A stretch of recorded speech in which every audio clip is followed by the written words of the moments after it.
In 1885 Montana Territory, 3 mail-order brides arrive with high hopes for their new lives. But instead of finding their promised marriages, they each receive the same cruel rejection. Too poor to be suitable. Stranded in Silver Creek with nothing but their carpet bags and crushed dreams, these women face a harsh frontier, winter alone. That's when the Blackwood brothers enter their lives. These 3 rugged cowboys run the largest ranch in the territory. But they've never found brides who value hard work and honest hearts over money and status. As the brothers offer the women shelter and work at their ranch, something unexpected begins to blossom. Could these rejected brides find that being unsuitable led them exactly where they were meant to be? Before we jump back in, tell us where you're tuning in from. And if this story touches you, make sure you're subscribed, because tomorrow I've saved something extra special for you. Sarah Mitchell's fingers traced the edges of her teacher's certificate, the parchment worn soft at the corners from countless readings. The morning sun, streaming through the Silver Creek Station's dusty windows, caught the gold leaf lettering. Boston Teachers College, 1883. 2 years of credentials, reduced to little more than kindling by a single letter of rejection. "Miss Mitchell," the stationmaster called, startling her from her reverie. "Telegraph came for you." His weathered face held a mixture of sympathy and discomfort as he handed her the paper. Her hands trembled slightly as she unfolded it. The message was brief, but devastating. "Position filled. Suitable candidate with better means found. Regret any inconvenience. H. Richardson, Denver." Sarah sank onto her trunk, the last remnant of her Boston life. Around her, Emma and Lucy sat with their own rejection notices, 3 dreams shattered in the space of a morning. The irony wasn't lost on her. She'd left Boston to escape being judged by her modest means, only to find the frontier just as unforgiving. "We could try Billings," Emma suggested softly, her medical bag clutched close like a shield. "Surely someone there needs a teacher, a seamstress, and a nurse's assistant." Lucy, the youngest at barely 20, wiped away tears with the corner of her carefully mended shawl. "We barely had enough for these tickets. Billings might as well be the moon." Sarah straightened her spine, the way she'd done countless times before her classroom of students. "Then we find work here. We're educated. Women, surely." The station door swung open, cutting off her words. A man filled the doorway, tall and broad-shouldered, his presence commanding attention without effort. His clothes spoke of honest work. Dusty boots, well-worn denim, a knife-sharp crease in his hat brim, but it was his eyes that caught Sarah's attention. Clear blue and keenly intelligent, taking in the scene before him with careful consideration. "Matthew Blackwood," he introduced himself, removing his hat. "Couldn't help but overhear. My brothers and I run the Double B Ranch outside town. We're looking for help with the books, some basic medical know-how for the hands, and someone handy with a needle." His gaze swept over their small group. "Might be we could help each other out." Sarah felt her heart skip, though whether from hope or wariness, she couldn't tell. She'd learned the hard way that offers that seemed too good to be true usually were. "That's very kind, Mr. Blackwood, but nothing kind about it," he interrupted, though gently. "It's business. Ranch needs help. You need work. Simple as that." He replaced his hat, touching the brim. "Stage leaves for the ranch in an hour, if you're interested. Your choice, ladies." He turned and left as quietly as he'd arrived, leaving, the air somehow emptier in his wake. The 3 women looked at each other, a silent conversation passing between them. "Could be worse than cowboys," Lucy ventured, a hint of her usual sparkle returning to her eyes. Emma nodded thoughtfully. "Better than begging letters home to our families." Sarah looked down at her teacher's certificate, then at the crumpled rejection telegram. The frontier had already proven it could break hearts as efficiently as any Boston drawing room, but something about Matthew Blackwood's straightforward offer rang true. Business, simple as that. No pretense, no false promises. She stood, smoothing her travel-worn skirts. "We have an hour to decide." But in her heart, watching Matthew Blackwood's broad shoulders disappear down the street, She suspected the decision had already been made. Emma Barrett clutched her leather medical bag closer as the wagon jolted along the rutted road to the Double B ranch. Inside, her small collection of tinctures and bandages clinked together. Meager supplies, but each one representing hours of careful study under Dr. Thompson's guidance back in Denver. Waste of a woman's time, her intended's mother had sneered. Examining the bag's contents, a proper wife needs embroidery skills, not knowledge of poultices. The memory still stung, but Emma lifted her chin. Those same wasteful skills had saved more than one life during her apprenticeship. Beside her, Sarah sat ramrod straight, while Lucy dozed against her shoulder. Matthew Blackwood drove the wagon, his younger brother Luke riding alongside on horseback. Emma found her gaze drawn to the younger Blackwood more often than she cared to admit. Where Matthew was all quiet authority, Luke had a restless energy about him, his eyes constantly scanning the horizon. "Rattler!" Luke's warning came sharp and clear. The wagon jerked to a halt as a diamond-backed serpent slithered across their path. Emma's medical bag tumbled from her lap, spilling its contents. Luke was off his horse in an instant, helping her gather the scattered supplies. His hands were calloused but gentle as he handed her a bottle of witch hazel. "You know your medicines, miss." "Well enough," Emma replied cautiously, remembering her recent rejection. But Luke's expression held only genuine interest. "Good. Nearest doctor's 2 days' ride. Had a hand die last spring from an infected cut." His jaw tightened at the memory. Could have used someone with healing knowledge then. A commotion from the back of the wagon interrupted them. One of the horses had stepped wrong, spooked by the snake. The wagon tilted precariously. "Everyone down," Matthew ordered, but Emma was already moving. She'd seen that particular scared horse dance before, knew what was coming. She grabbed Lucy's arm, pulling her clear just as the wagon lurched. Luke's strong hands steadied them both, while Matthew calmed the horses with quiet words and a firm hand. "Quick thinking," Luke said, still holding her elbow. His eyes met hers with new respect. "You've got good instincts." Emma felt warmth spread through her chest that had nothing to do with the afternoon sun. "Years of clinic work. You learn to read the signs." "Clinic work?" His eyebrows rose. "Where?" "Denver. I assisted Dr. Thompson for 3 years." She waited for the familiar dismissal, the subtle stepping back that usually followed such admissions. Instead, Luke grinned. "Well, now that's a stroke of luck. We've got 30 hands at the Double B, most of them more reckless than smart. Reckon you'll earn your keep quick enough." The wagon secured, they resumed their journey. But something had shifted in the air between them. Emma felt Luke's occasional glances like gentle touches, warming her in ways the Colorado sun never had. "Tell me about your work with Dr. Thompson," he said as they crossed a shallow stream, his horse keeping pace with her side of the wagon. "What's the worst case you handled?" So she told him about the miner with the crushed leg, the midnight, childbirth during a blizzard, the little boy who'd swallowed lie. Luke listened intently, asking sharp questions that revealed his own practical knowledge of frontier medicine. "Learned the hard way," he explained.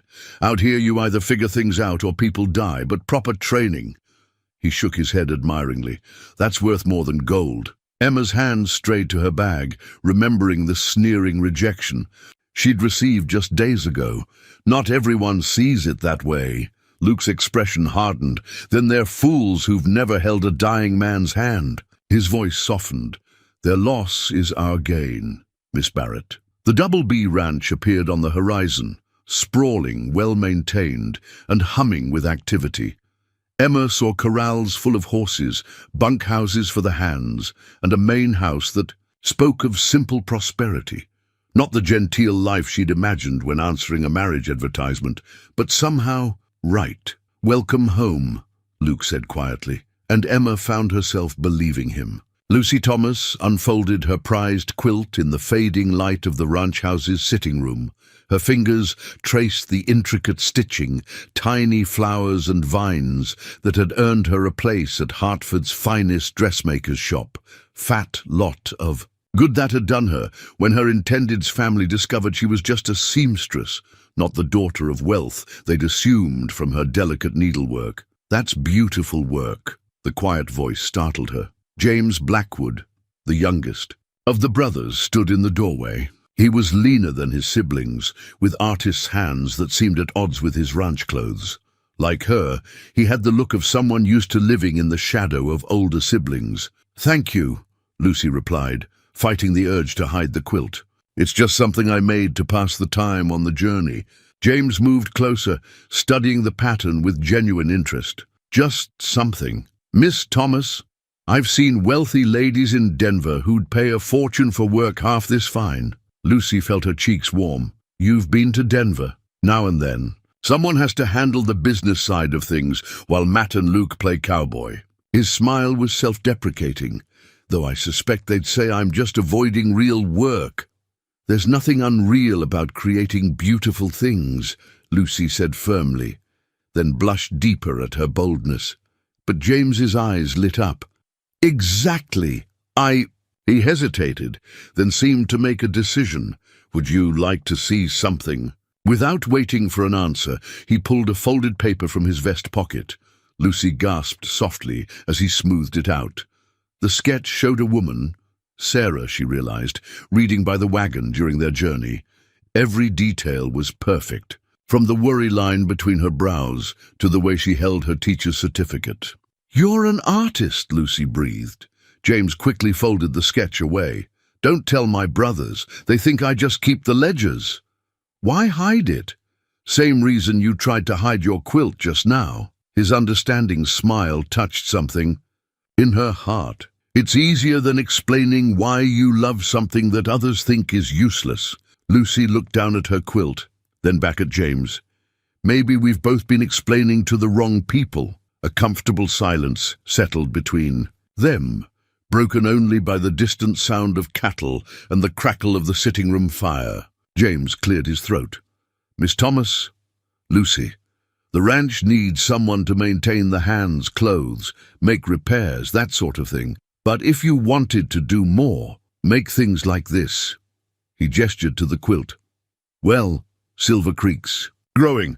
Lots of folks coming in with money to spend on beautiful things." Lucy felt hope flutter in her chest. "You really think there'd be interest?" "I know there would be.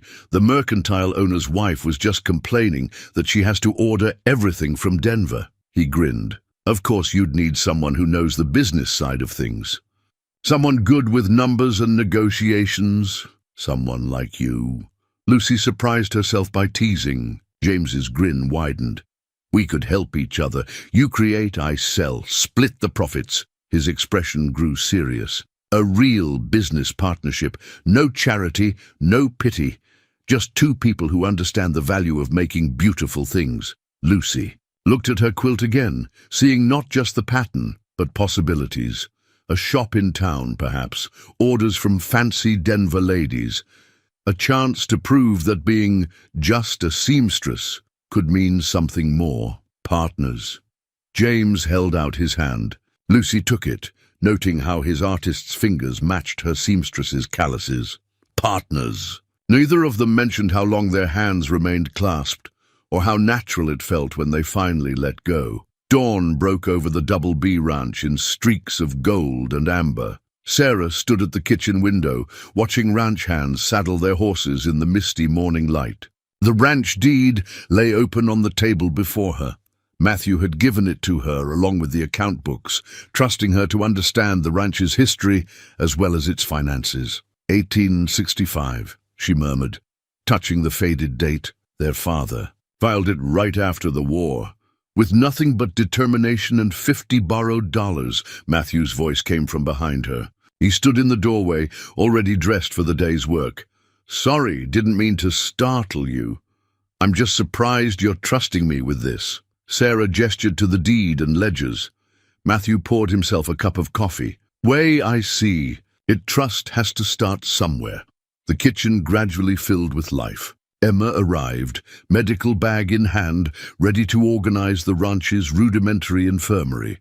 Lucy and James huddled over breakfast, discussing plans for her sewing business. Luke strode in, announcing that one of the hands had already managed to need Emma's services, a cut that needed stitching. "Barely sunrise and already earning your keep," Luke teased as Emma gathered her supplies. His admiring gaze followed her out the door. Sarah watched the easy interaction, noting how naturally the three women fit into the ranch's rhythm. The Blackwood brothers weren't the polished gentlemen they'd expected to marry, but there was something refreshing about their straightforward nature. "Tell me about your father," Sarah said to Matthew as they reviewed the books. "He built all this from nothing?" Matthew's eyes grew distant. "Civil War veteran with more dreams than dollars. Banks wouldn't lend to him, said ranching was too risky, but he believed in the land, in what it could become." He smiled slightly. "Sounds familiar, doesn't it?" Sarah thought of three women, rejected for their lack of means, but rich in determination. "Very familiar. Father passed 10 years ago," Matthew continued, "left us the ranch and his philosophy. Judge people by their character, not their circumstances." He met Sarah's eyes. "Guess some folks never learn that lesson." The morning progressed with a flurry of activity. Sarah discovered years of creative bookkeeping that had kept the ranch afloat through tough times. Emma's infirmary began to take shape, her skilled hands bringing order to chaos. Lucy's quick needle repaired 3 torn shirts before noon, earning grateful thanks from the hands. "You're all settling in well," Matthew observed during lunch, "almost like you were meant to be here." "Don't go getting sentimental on us, brother," Luke called from the doorway, but his soft look toward Emma betrayed his own feelings. James added another piece of wood to the stove. "Funny how the worst disappointments can lead to the best outcomes." Lucy ducked her head, smiling. "Very funny indeed." Sarah studied the deed again, seeing beyond the legal language to the story it told, of faith, hard work, and the courage to believe in possibilities. Not so different from their own story, unfolding in unexpected ways. The day ended as it began, with golden light painting the ranch in warm hues. But now the house felt different, more like home, less like a temporary shelter.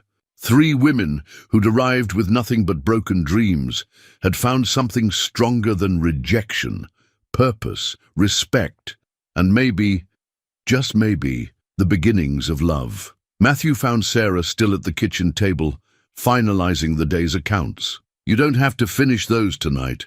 "I know," she smiled up at him, "but I want to. This ranch, it's special." "Yes," he said softly, his eyes never leaving her face. "It is." Emma flipped through the ranch's cookbook, its pages stained and dog-eared from years of use. Handwritten notes crowded the margins. Tips for cooking at high altitude, substitutions for hard-to-find ingredients, memories recorded in fading ink. "Add extra flour when clouds gather," she read aloud.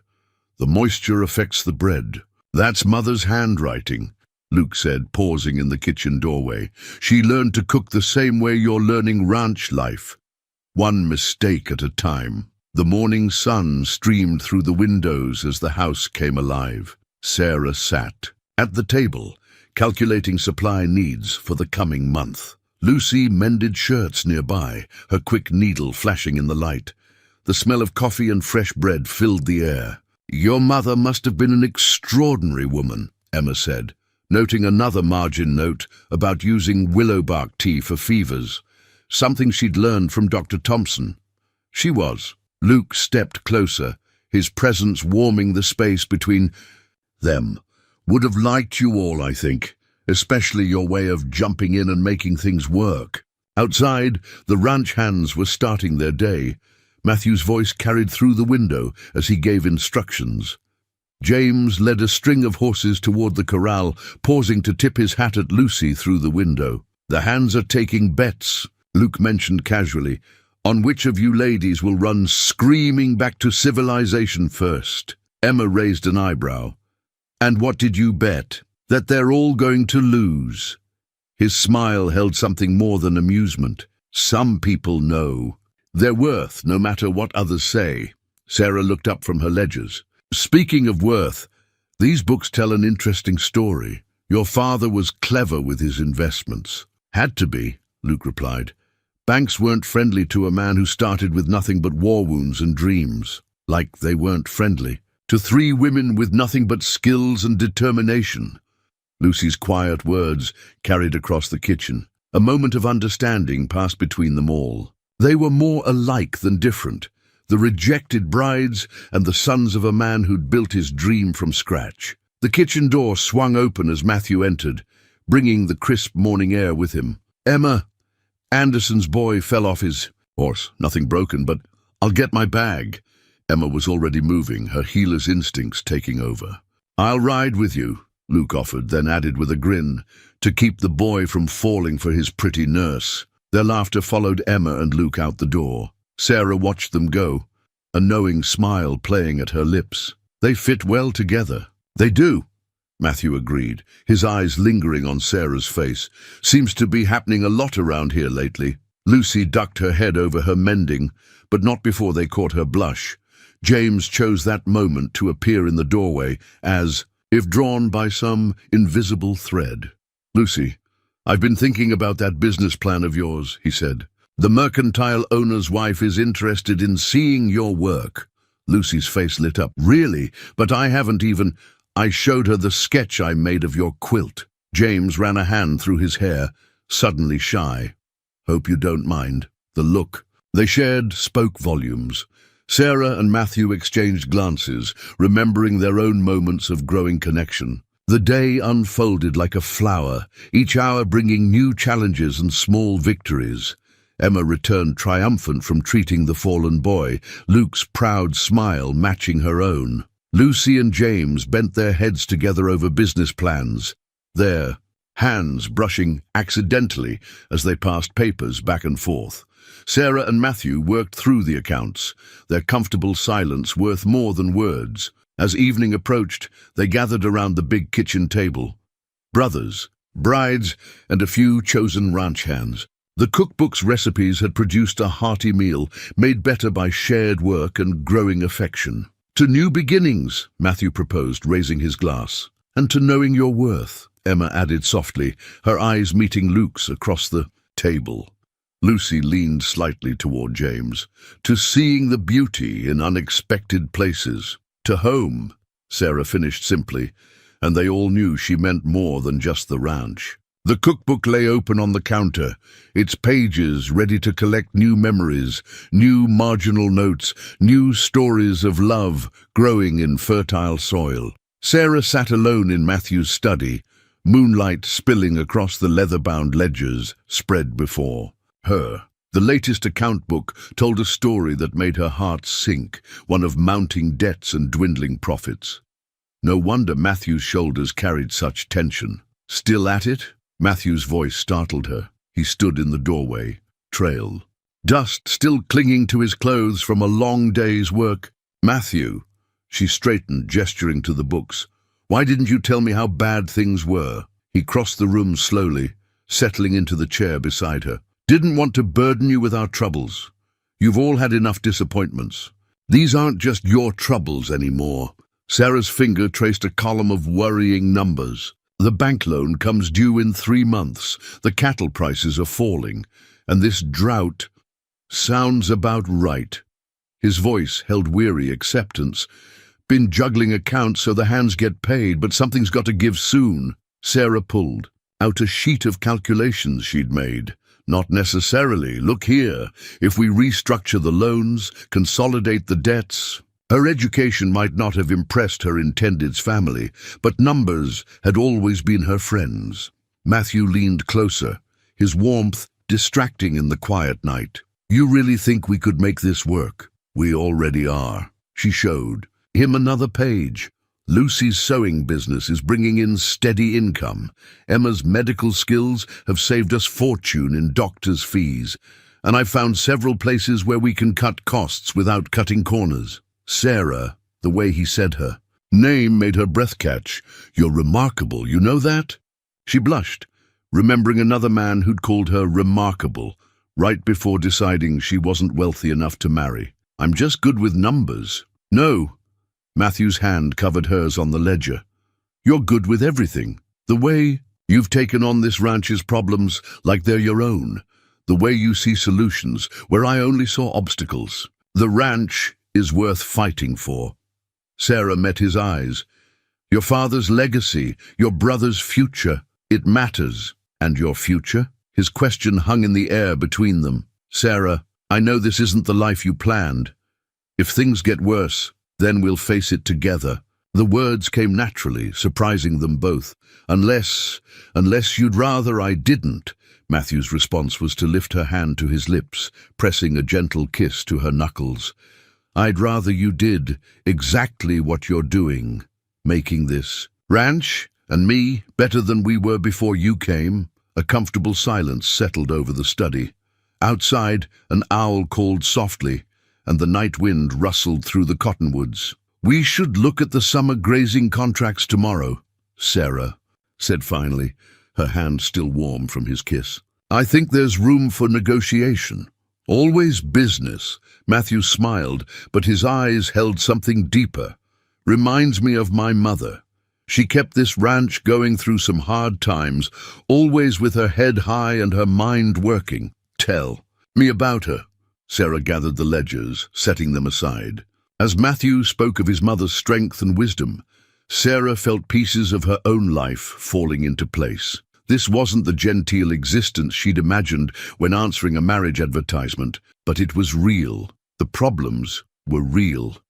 The work was real, and most importantly, the growing feeling between her and Matthew was real. "It's late," Matthew said eventually, though he made no move to leave. "You should rest. So should you." Sarah stood, smoothing her skirts. "Tomorrow's soon enough to save the ranch."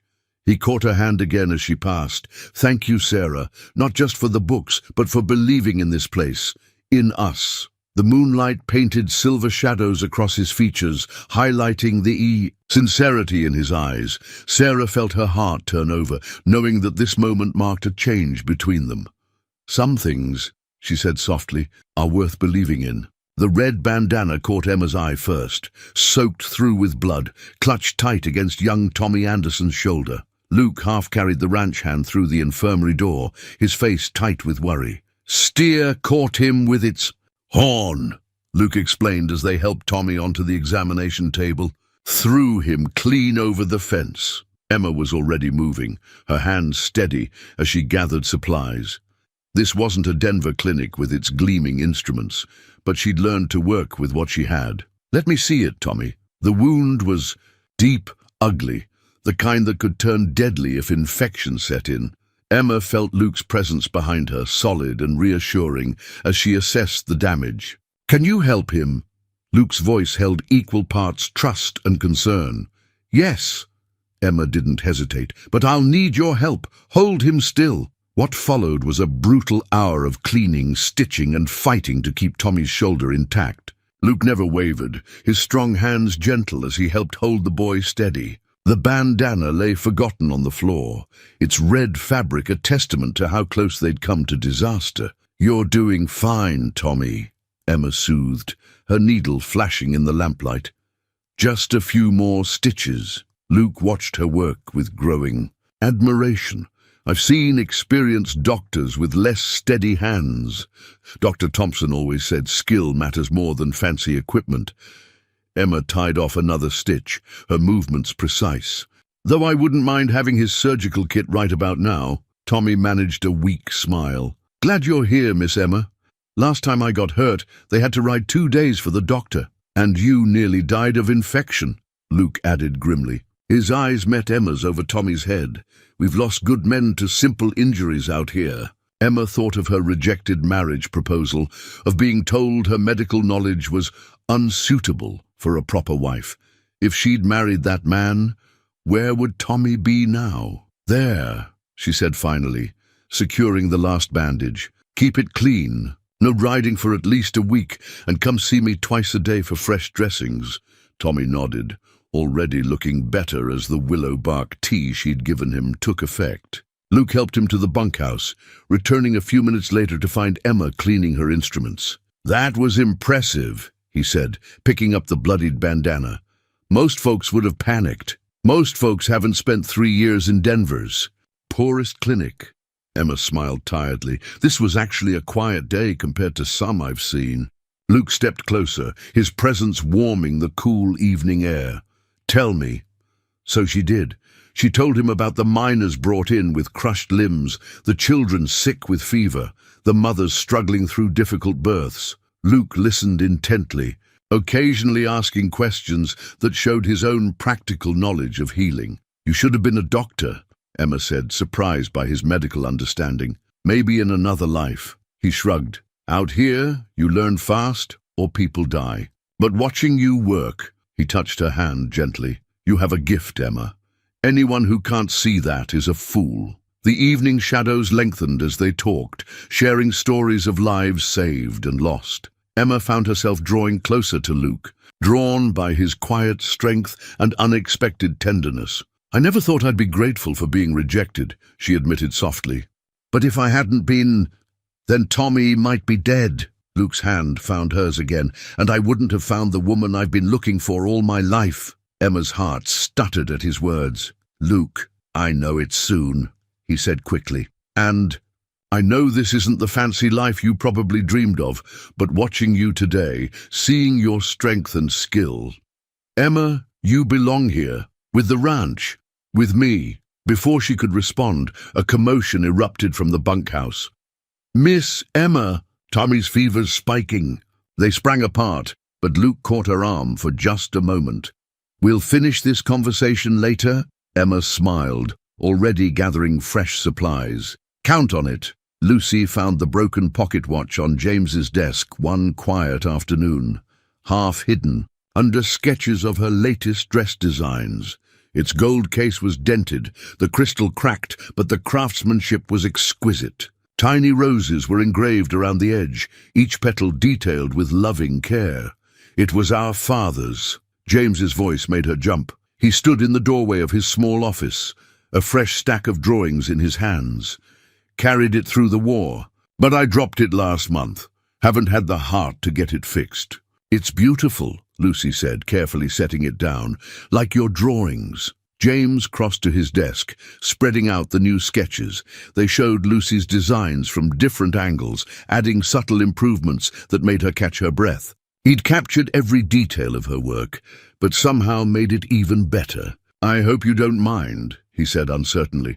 I got carried away thinking about how to market your dresses. Lucy traced one of his suggested alterations, a clever way to make a work dress both practical and pretty. Mind? James, these are brilliant. His smile lit up his face. Really, I was worried you'd think I was interfering. No, this is exactly what a partnership should be. She pointed to another sketch. Look how you've solved the problem with the hem I was struggling with. They bent over the drawings together, their heads nearly touching.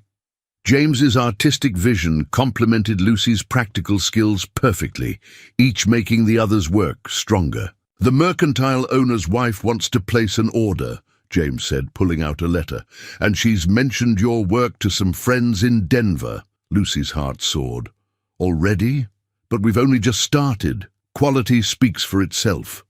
James hesitated, then added softly, just like you do. Their eyes met, held. Lucy felt the now familiar flutter in her chest whenever James looked at her that way. I've been thinking, he continued, picking up his father's watch. Sometimes broken things lead us to better paths. If I hadn't dropped this, I might never have started sketching again. If you hadn't been rejected, I wouldn't be here, Lucy finished. Creating something new with you. James set the watch down and took her hands in his. Lucy, I know I'm not what you expected when you came west. I'm no wealthy rancher or business tycoon. No, she agreed, squeezing his hands. You're an artist who sees beauty in everything, even in a seamstress who wasn't good enough for a proper marriage. Don't! His voice was fierce. Don't ever say you weren't good enough. Those people couldn't see your worth, but I do. I see it in every stitch, every design, every smile. Lucy felt tears threatening. James, let me finish. He drew her closer. I may not be able to offer you a grand house in Denver, but I can offer you a true partnership. In business, in art, in life, if you'll have me. The watch lay forgotten. On the desk, as James pulled Lucy into a gentle kiss. When they parted, both were smiling through tears. "Is that a yes?" James whispered. Lucy's answer was to kiss him again, then pull back with a practical gleam in her eye. "On one condition. We fix your father's watch together. I'm good with tiny stitches. Surely that translates to tiny gears." James laughed, the sound pure joy. "See, perfect partners." Outside the office window, the ranch hummed with life. Lucy could hear Emma teaching a ranch hand how to properly bandage a wound, and Sarah discussing cattle prices with Matthew. 3. Women who'd arrived with nothing but broken dreams, now building new lives with men who valued them for exactly who they were. "Partners," Lucy agreed, turning back to James. "Now, show me more of your ideas for that Denver collection." The supply lists grew longer by the day as autumn's golden light gave way to steel-grey skies. Sarah studied the papers spread across the kitchen table, each one a reminder of winter's approaching threats. Food, medicine, warm clothing, everything had to be accounted for. Everything had to last. "These numbers don't add up," she murmured, comparing the lists to their dwindling funds. The bank loans still loomed, and cattle prices kept falling. "We'll make it work," Matthew's voice carried quiet confidence as he joined her at the table. "We always do." But Sarah saw the worry in his eyes, the same worry she'd noticed in all three brothers lately. Winter on the frontier took no prisoners, and this year's preparations were complicated by having 3 extra mouths to feed. Emma burst through the door, her medical bag clutched tight. "The Wilson place sent word. Their youngest has fever. Luke's riding out with me." "Be careful," Sarah called after her friend's retreating form. "Storm's coming." Indeed, dark clouds gathered on the horizon, promising the first serious snow of the season. Lucy and James huddled by the window, checking their inventory of winter clothing for the hands. "If I work through the night, I can finish the last of the heavy coats," Lucy said, her fingers already calculating stitches. James squeezed her shoulder. "Not alone, you won't. I'll help." The day passed in a flurry of activity. Sarah balanced accounts while Matthew and the hands brought in the last of the hay. Lucy's sewing machine whirred steadily, accompanied by James's quiet humming as he cut fabric. When Emma and Luke hadn't returned by dusk, worry began to creep in. The storm clouds had delivered their promise, thick snow now falling in silent sheets. "They'll have stayed at the Wilson place," Matthew reassured them, but his eyes kept straying to the window. Sarah found him there hours later, still watching. "They're experienced riders," she said softly, touching his arm, "and Emma knows how to handle emergencies. It's not just them I'm worried about." Matthew turned to face her. "Sarah, if this winter's as hard as I fear, I can't guarantee we'll all make it through comfortably. You deserve better than scraping by." "Stop." She pressed her fingers to his lips. "I've had comfortable before. Empty comfort in Boston drawing rooms with people who valued wealth over worth. This is better." His kiss was sudden, fierce, warming her more than any fire could. When they parted, his eyes held both love and determination. "Then we face it together," he said. "All of us." As if summoned by his words, hoofbeats sounded. Outside, Luke and Emma rode into view, snow-covered but triumphant. "The Wilson boy will live," Emma announced as they helped her inside. "Though I might have lost a few fingers to frostbite if Luke hadn't thought to bring extra gloves." Lucy appeared with hot coffee, James close behind with blankets. The kitchen quickly filled with warmth and chatter as they all gathered around the stove. "I've been thinking," Luke said, his hand finding Emma's. "Maybe we should make some things official before winter really sets in." Emma's cheeks flushed. "Luke Blackwood, if that's a proposal, you'll have to do better."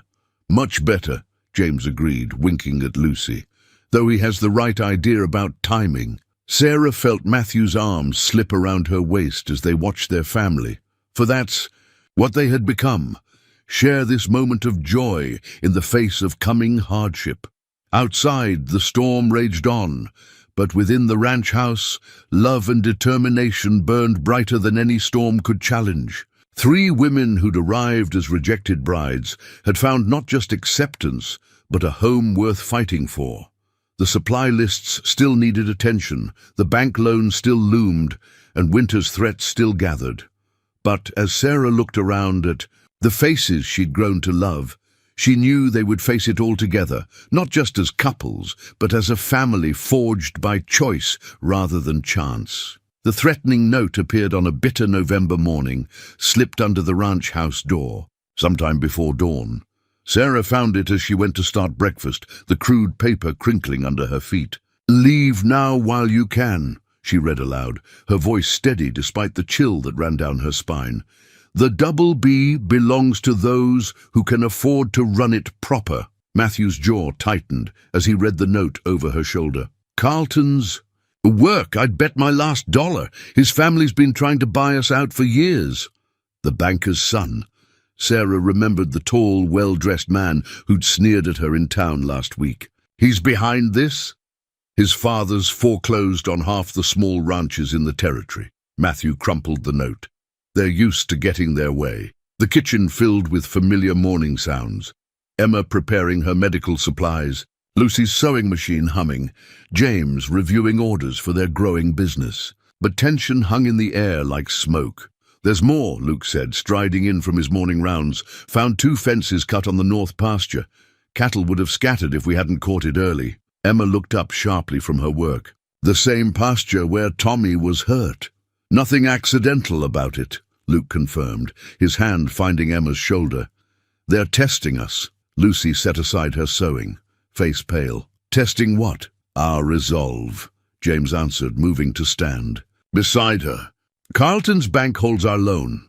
If we can't make the payment, we'll make it." Sarah's voice carried quiet determination as she pulled out the account books. "Between Lucy's dress orders, Emma's medical work, and the cattle we have left." A commotion outside interrupted her calculations. They rushed to the window to see a group of riders approaching, Carlton at their head, his fine coat a stark contrast to their rough appearance. "Stay inside," Matthew ordered. But Sarah was already moving to stand beside him on the porch. Luke and James flanked them, while Emma and Lucy watched from the doorway. Carlton reined in his horse, his smile cold as winter. "Heard you've taken in some interesting guests, Blackwood. Mighty generous, considering your financial situation." "Our situation is none of your concern," Matthew replied evenly. "Oh, but it is."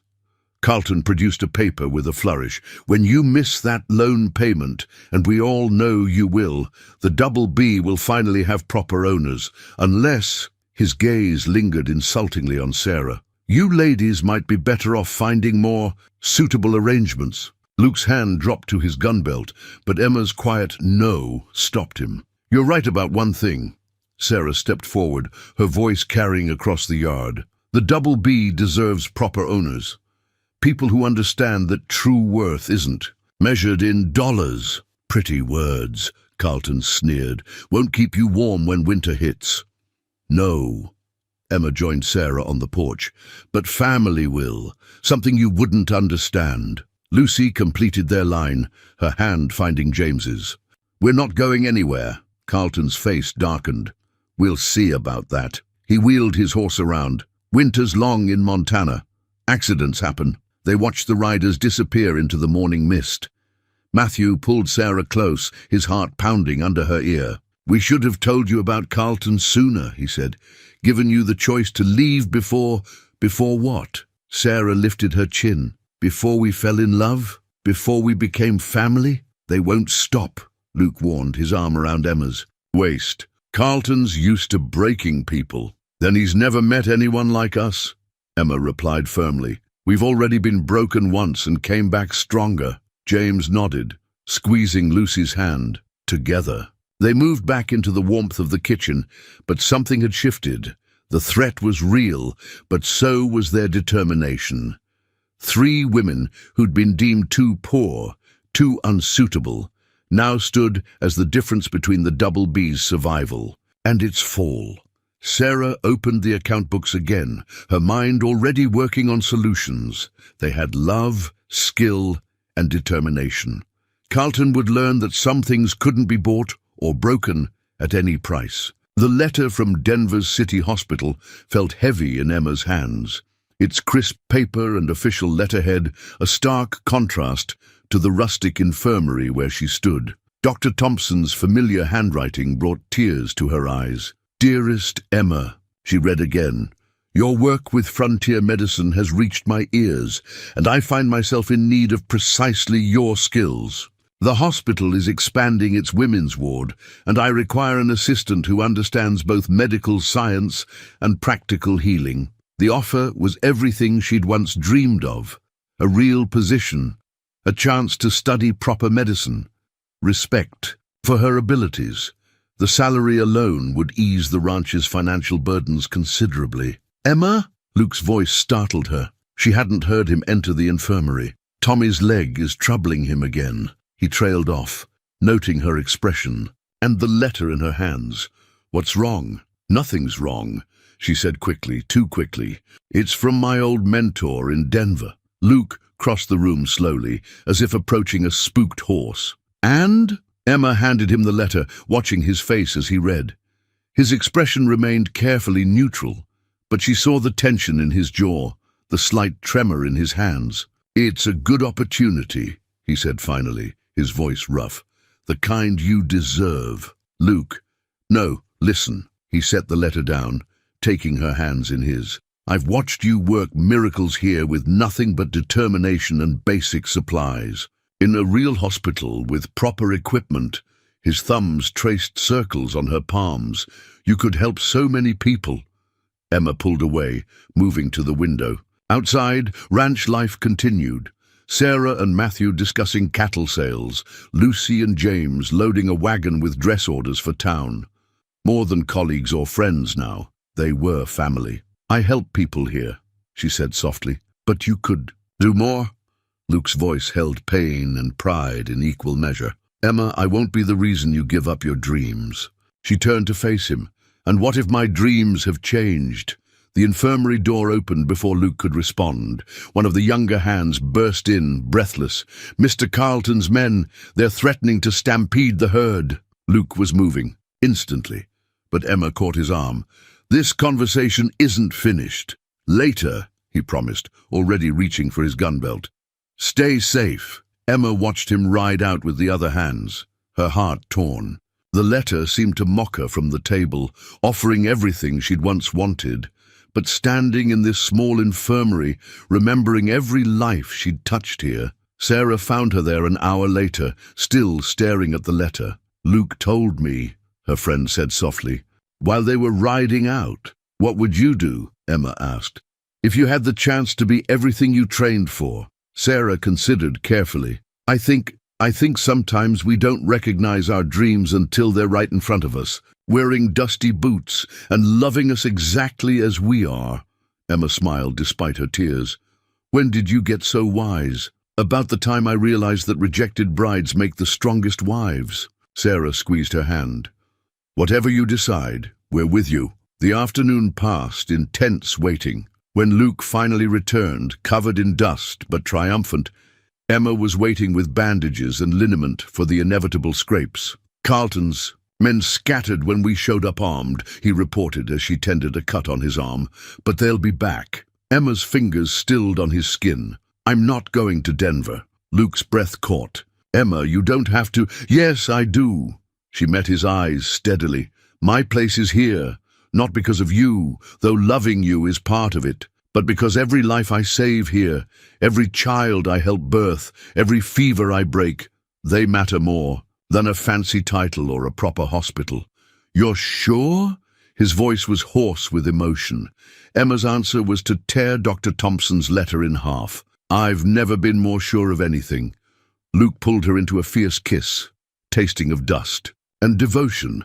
When they parted, his smile held all the promise she'd ever need. "Although," she added with a twinkle in her eye, "I wouldn't say no to some new medical supplies if you're feeling generous." His laughter filled the infirmary, chasing away the last of her doubts. Sometimes, she realized, the grandest dreams came true in the smallest places. Sarah found the old newspaper clipping tucked between the pages of the ranch's original deed book. The yellowed paper crackled as she carefully unfolded it, the headline still bold despite its age. Local hero returns. Wounded veteran builds ranch empire from nothing. The photograph showed a younger version of the man she recognized from. Portraits around the house. Matthew's father standing proud despite the crutch under his arm. Beside him stood a young boy, barely 10, with Matthew's same determined expression. I'd forgotten about that article. Matthew's voice came softly from the study doorway. 1866, right after father bought this land. Sarah looked up, noting the shadows in his eyes. He was wounded in the war. Sharpshooter's bullet. Nearly lost the leg. Matthew crossed to her desk, touching the photograph gently. Banks wouldn't lend to a crippled veteran. Said he'd never manage a working ranch, but he proved them wrong. We all did. Matthew smiled slightly. Mother kept books like you do. Luke learned doctor's skills to help with father's leg. James, he chuckled. James designed special stirrups so father could still ride. Sarah studied the clipping more closely, reading between the lines. That's why Carlton's threats hit so hard. This isn't just land to you. It's everything father believed. In everything he taught us about judging character over circumstances. Matthew's hand found hers. Why do you think we understood about you three right away? The pieces clicked into place. Why 3 successful ranching brothers had so readily taken in 3 rejected brides, why they valued skill and determination over social standing. Your father, Sarah said slowly, he built all this while everyone said he couldn't. Just like 3 talented women are helping us save it while everyone says we can't. Matthew pulled another paper from the deed book, a banknote with Carlton's father's signature. He tried to foreclose on father back then too, said a crippled man had no business running a ranch this size. Sarah's accountant's mind raced. That's why you won't sell, even with the loan due. This isn't about pride. It's about proving that worth isn't measured by other people's expectations. Matthew's voice roughened. Father died believing his sons would keep his dream alive. That the Double B would always be a place where people were judged by their character, not their circumstances. Standing, Sarah moved to the window. The ranch spread out before her, the corrals where Emma tended injured horses, the workshop where Lucy and James created their designs, the bunkhouse full of loyal hands who'd grown up believing in the Blackwood way. Show me, she said suddenly. Show you what? Everything, the whole ranch. I've been managing the books, but I want to understand what we're really fighting for. Matthew's smile bloomed slow and warm. Saddle up, then. It's quite a story. They spent the afternoon riding the boundaries of the Double B. At each stop, Matthew shared another piece of his father's legacy. The north pasture where they'd proved winter grazing could work. The stream where James had designed an irrigation system. The rise where they'd fought off rustlers during the drought of 73. And here, Matthew reined in beside a small fenced garden, is where Mother grew herbs for Luke's medical work. Said if banks wouldn't fund us, we'd heal ourselves. Sarah dismounted, touching the weathered fence posts. Your parents built something remarkable. They did. Matthew joined her, his hand finding the small of her back. And now you're helping us keep it alive. The way you've mastered these books, found new ways to make the ranch profitable. Matthew, Sarah turned to face him. I need you to know something. When I came west, I thought I was looking for security, for a comfortable life. But this, neither what your family built, what we're all building together now, it's so much more. His kiss tasted of sunshine and promises. When they parted, his eyes held a certainty that warmed her through. Marry me, he said simply. Help me keep building this dream. Sarah's answer was in her smile, in her tears, in the way she fit perfectly against him. Behind them, the Double B stretched endless and beautiful, a legacy of love and determination waiting to be continued. Lucy smoothed the silk of her latest creation, a commissioned dress that would have turned heads even in Denver's finest shops. The wife of Silver Creek's bank manager had ordered it specifically for the winter social, wanting something that would show those Carlton snobs what local talent can do. James's sketch of the design hung beside her work table, his artistic vision perfectly translated into fabric and thread. He'd captured every detail, from the intricate bustle to the delicate beading at the collar. "It's perfect," James said from the doorway, his eyes shining with pride, "though not as perfect as the seamstress." Lucy blushed, still unused to such open admiration. "Your design made it possible. I never would have attempted something this elaborate without your drawings." "Our first high society commission," James crossed to examine the dress closer, "and certainly not our last, from what I hear in town." Indeed, their reputation had grown steadily. What had started as simple repairs had blossomed into a thriving business, with orders coming in from as far as Denver. Even Carlton's sister had been overheard admiring Lucy's work, though she'd never admit it openly. The mercantile owners. "Wife says we could open our own shop in town," Lucy said carefully, watching James's reaction. "She's offered to rent us the old millinery space." James's smile widened. "I know. I've already been measuring it for display cases." He pulled out his notebook, showing her sketches of a beautifully arranged storefront. "I thought we could put your finest pieces in the window, with a workroom in back." "You've been planning this." Lucy's heart skipped at his thoughtfulness. "Since the day you agreed to be my partner." He took her hands in his. "In everything." The moment was interrupted by Sarah's excited call from the main house. They hurried over to find the kitchen buzzing with activity. Emma was wrapping Matthew's hand, apparently wounded, while defending the north fence from more of Carlton's mischief, while Sarah read from a letter. "The cattle contract came through," she announced. "The army wants our entire spring herd at premium prices. That'll more than cover the loan," Matthew added, wincing as Emma tightened his bandage. "And leave enough to expand the dress business," James said meaningfully, squeezing Lucy's hand. Luke leaned against the doorframe, grinning. "Looks like Carlton's about to learn that the Double B's more resourceful than he thought." "Speaking of resources," Lucy gathered her courage, "James and I have news." She explained about the shop. "In town, watching their families' faces light up with understanding and support." "It's perfect timing," Sarah said. "With the army contract secured, we can help with the initial costs." "No need," James replied proudly. "We've saved enough from our orders. This is our dream to build." Lucy felt tears threatening. From rejected bride to successful businesswoman, all because one man had seen beyond her circumstances to her true worth. "There's more," James continued. He reached into his vest pocket, withdrawing a small box. "I've been waiting for the right moment." The kitchen fell silent as James knelt before her. Inside the box lay a ring, elegant in its simplicity, with a pattern of tiny flowers engraved around the band.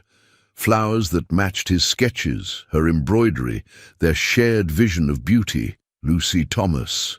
His voice trembled slightly. "You've made every dream I had more beautiful than I imagined. Marry me, be my partner in everything, forever." "Yes," she whispered, then louder, "Yes." The kitchen erupted in cheers and congratulations. Emma and Sarah hugged her, while the brothers clapped James on the back. Through her happy tears, Lucy saw her dress for the banker's wife hanging in the workroom. Proof that talent and determination could overcome any rejection. "Two down, one to go," Luke murmured to Emma, who blushed prettily. Later, as James showed Lucy more detailed plans for their shop, she marveled at how far they'd come. 3 brides deemed too poor had found riches beyond measure, in love, in family, in the chance to build something lasting. "What are you thinking?" James asked softly. Lucy touched the ring on her finger, its engraved flowers promising a future full of shared creations. That sometimes the most beautiful designs come from unexpected patterns. The broken lantern lay in the snow, its glass shattered, oil frozen, one more casualty of the storm that had descended on the Double B without warning. Sarah clutched it tightly despite its uselessness, straining to see through the whiteout conditions.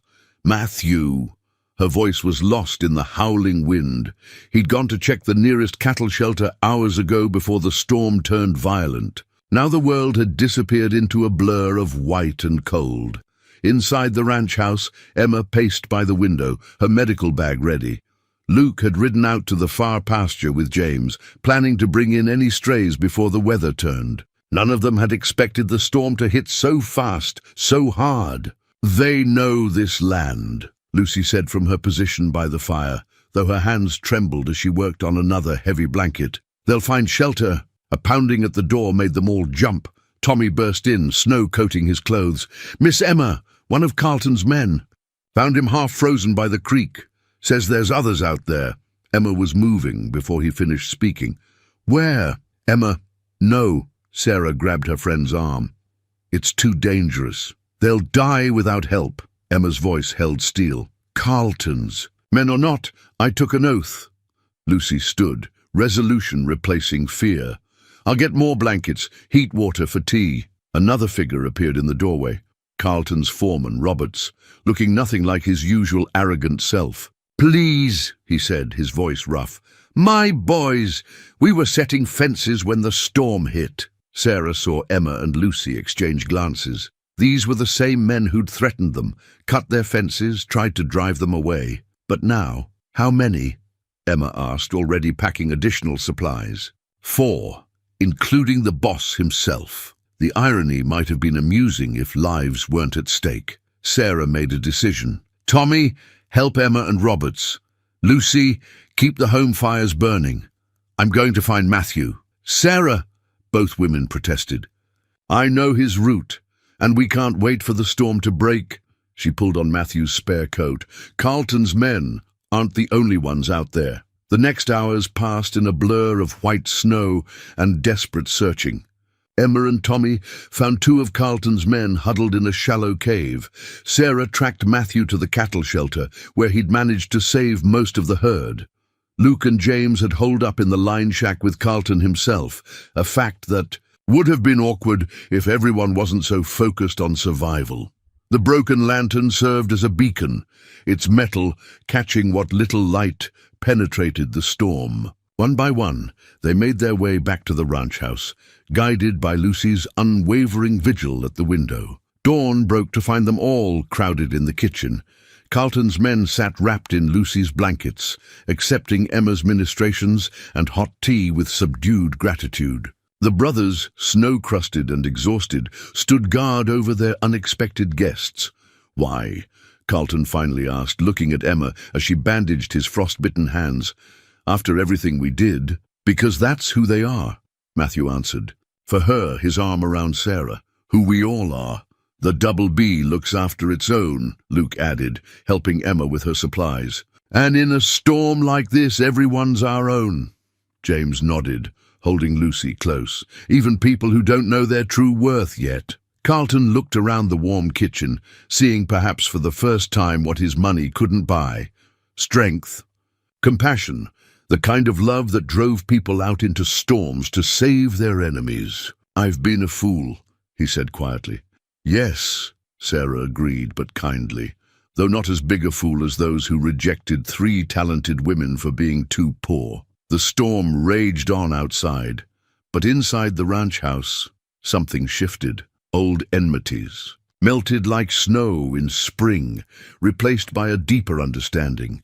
They were all survivors now, bound together by a night when love proved stronger than hatred, and mercy more powerful than pride. The broken lantern found a place of honor on the mantle, a reminder that sometimes light shines brightest when the darkness seems complete. 3 simple gold rings lay nestled in their boxes on the kitchen table, catching the first light of spring dawn. Each was distinct.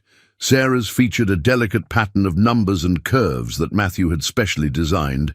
Emma's bore a careful engraving of healing herbs, and Lucy's showcased the same flower motif that graced her and James's best work. "They're perfect," Luke said, examining his choice for Emma one last time. Though Matthew and James had already proposed, Luke had convinced them to wait for a proper ceremony. All 3 brides, all 3 brothers, together. The winter's trials had transformed the Double B. Carlton had withdrawn his threats and renegotiated the loan on fair terms. The army contract promised a prosperous year ahead. Lucy and James's shop in town was nearly ready to open, and Emma's reputation as a healer had spread throughout the territory. Sarah walked into the kitchen, fresh from reviewing the morning's accounts. The ranch's ledgers now showed a healthy profit, a far cry from the desperate situation she'd discovered months ago. "The hands are gathering," she announced, then stopped short at the sight of the rings. "Luke, those were supposed to be a secret. Can't hide anything in this family," he grinned, quickly closing the boxes. "Is everything ready?" Sarah nodded. After the winter storm, the entire ranch had conspired to create this moment. Even Carlton had contributed, sending 3 fine carriages to transport the brides to the special spot the brothers had chosen. The morning unfolded like a carefully choreographed dance. Emma was called away on a supposed medical emergency. Lucy needed to check on fabric deliveries. Sarah had urgent business in town. Each bride departed separately, each accompanied by ranch hands who could barely contain their excited grins. The brothers waited at their father's favorite viewpoint, a rise overlooking the entire ranch, where the old veteran had first dreamed of building something lasting. They'd spent weeks preparing the spot, creating a bower of early spring flowers, and Lucy's finest decorative work. One by one, the carriages arrived. Sarah first, then Emma, finally Lucy, each bride stepping down to find the Double B's entire extended family waiting. Ranch hands and their families, townspeople who'd come to respect the women's skills. Even Carlton and his men stood witness. Matthew stepped forward first, taking Sarah's hands in his. Though they were already promised, his voice shook with emotion. "Sarah Mitchell, you arrived with nothing but your skills and determination. You helped save this ranch, not just with your clever mind, but with your boundless heart. Marry me properly in front of all these witnesses." Her yes was firm and clear, like the numbers she loved so well. Luke approached Emma next, still in her medical apron, looking stunned at the gathering. "Emma Barrett, they said you weren't suitable for marriage because you cared more for healing than hosting. They were right about one thing. You care more for helping others than for appearances. That's just one of the countless reasons I love you. Be my wife?" Emma's tears fell freely as she accepted both ring and proposal. James was last, leading Lucy to where her needlework decorated the bower. "Lucy Thomas, they called you just a seamstress, but they couldn't see how you weave beauty and love into everything you touch. You've mended more than clothes here. You've helped mend hearts, including mine. Marry me?" Lucy's joyful acceptance wrapped up the perfect moment. The old ranch hand who'd known the brothers since boyhood stepped forward, holding up well-worn Bible. "No sense waiting," he said gruffly, though his eyes shone.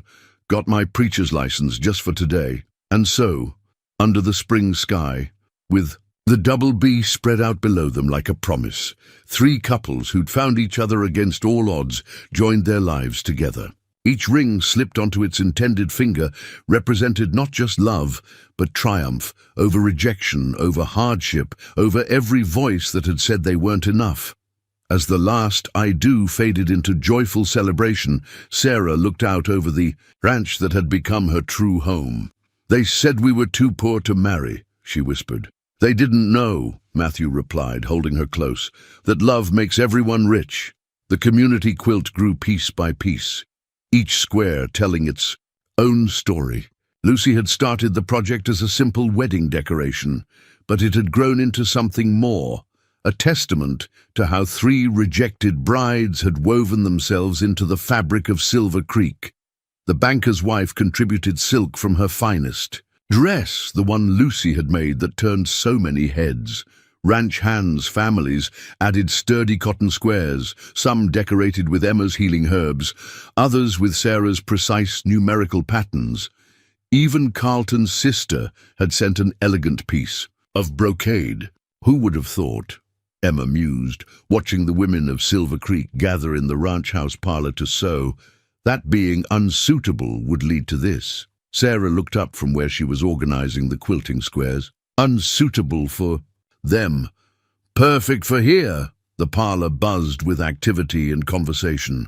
The mercantile owner's wife was discussing expansion plans with Lucy, their shop's success having brought new business to town. Emma's impromptu clinic had attracted a young doctor looking to establish a proper practice, with her as his partner. Sarah's financial acumen had several ranchers seeking her advice. "The Wilsons want you to look at their books," Matthew said, pausing in the doorway to admire the gathering. "Seems your reputation for saving troubled ranches is spreading." "Our reputation," Sarah corrected, squeezing his hand. The ring on her finger caught the light, its pattern of numbers gleaming. Letters had arrived that morning from the families who had rejected them. Word of their success had traveled far, carrying hints of regret and attempt at reconciliation. The brides had read them together, then quietly fed them to the fire. "Some bridges," Lucy had said, watching the papers burn, "are better left uncrossed." Now she sat with James, their heads bent together over designs for wedding clothes. His artistic vision and her skillful execution had created styles that blended frontier practicality with elegant beauty. Orders had come from as far as San Francisco. Luke entered, carrying more quilting supplies, pausing to drop a kiss on Emma's head.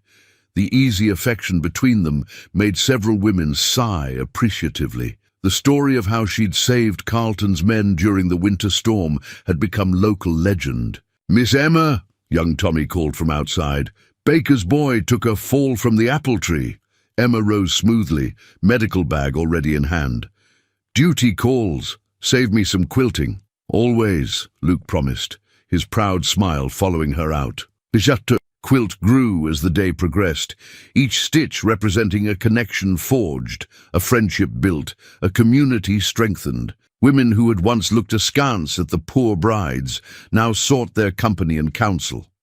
"Do you remember," Lucy asked softly, showing James a particularly beautiful square, "when we thought being rejected was the worst thing that could happen to us? Turned out to be the best," he replied, adding a sketch of the quilt's final design to their growing portfolio.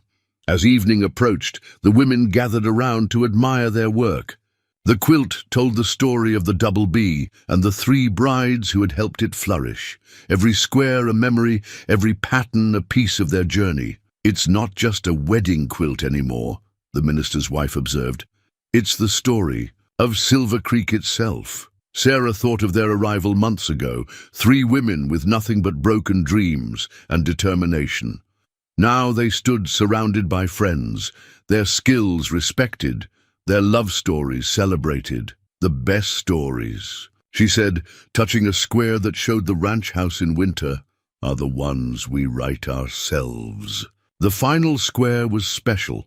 3 sets of interlocked rings, symbolizing not just the coming weddings, but the unbreakable bonds between the brides who had become sisters, the brothers who had seen their true worth, and the community that had learned to value substance over circumstance. As the quilting party wound down, Matthew found Sarah by the window. "Happy?" She looked at their gathered friends, at Emma teaching young girls about medicinal plants, at Lucy and James showing their designs to admirers. "More than I ever dreamed possible." The quilt lay finished on the table, ready to witness 3 weddings that would celebrate not just love, but the triumph of finding where you truly belong. The family portrait hung proudly in the Double B's main hall, capturing a moment 1 year after the triple wedding. 6 faces smiled from the frame, 3 brothers and 3 brides who had become so much more than anyone expected. Sarah sat at Matthew's right hand, account books open before them, showing the ranch's newfound prosperity. Her financial wisdom had not only saved the Double B, but helped other struggling ranches survive. The territory's banks now sought her advice on agricultural investments. Emma stood beside Luke, her medical bag replaced with a doctor's case. The clinic she'd founded with her young partner served 3 counties, and her techniques for frontier medicine were being studied back east. Luke's proud smile showed every time he introduced her as "my wife, the doctor."